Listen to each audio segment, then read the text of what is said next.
Well, I introduced a package of amendments that would put more restrictions and demands on Turkey to coordinate and collaborate with their NATO allies, to stop their support for Hamas, and to stop their occupation of the north of Cyprus. And this requires cooperation between the United States, Greece, Cyprus, in order to put more pressure on Turkey to adhere to democratic values. And you have often spoken about Turkey's links to Hamas. Are you satisfied with the way the US government, both the Trump administration and the previous Biden administration, have dealt with this issue? No, I'm not satisfied. I think we need to put a lot more pressure on Turkey.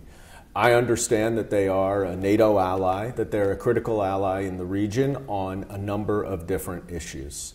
But that does not mean that we can let them off the hook when they are openly supporting a terrorist organization, Hamas.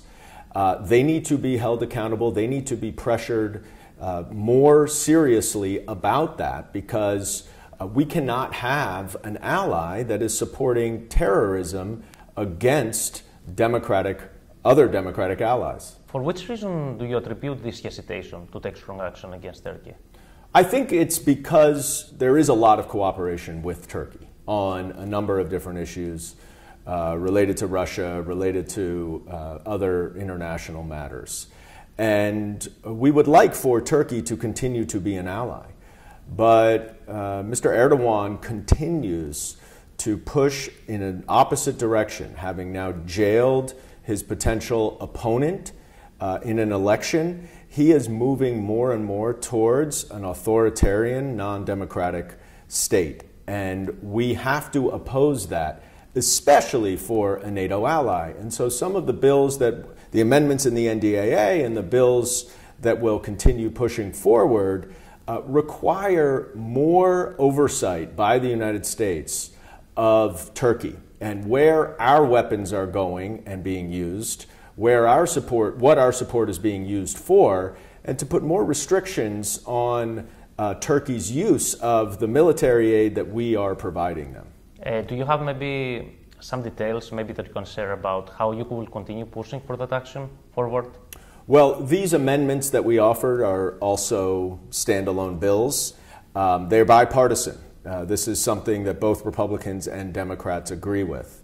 And we will continue to push not only for this legislation, but also for this administration to start to put more pressure on Turkey.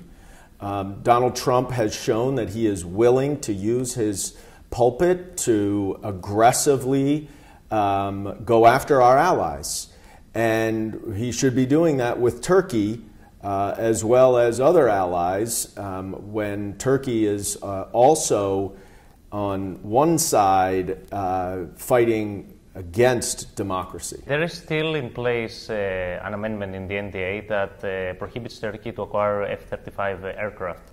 How does Congress today, both on the Republican and on the Democratic side of the aisle, view Turkey today? Well, I think both parties, members in both parties, are starting to catch on to Erdogan's more aggressive authoritarian conduct.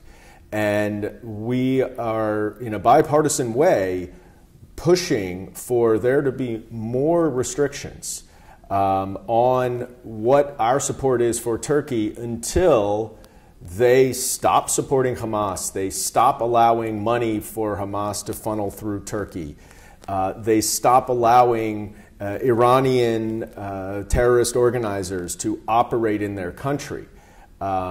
We cannot provide F-35s to a country that is supporting global terrorism. And that's really what it comes down to. We see a lot of initiatives and action in Congress, but do you believe that under Donald Trump, the role of Congress in shaping the foreign policy has been weakened? Absolutely. Donald Trump has tried to usurp all congressional power over foreign policy, whether that's tariffs or international relations. And the Republicans in Congress, unfortunately, have not stood up for Congress's authority and Congress's power. And so we will continue working on parallel tracks. One is congressional legislation, and the other is pressure on our administration to continue to ratchet up pressure on Turkey to defend Greece, to defend Cyprus, to defend democracy. And this year we saw for the first time an amendment being introduced about Cyprus.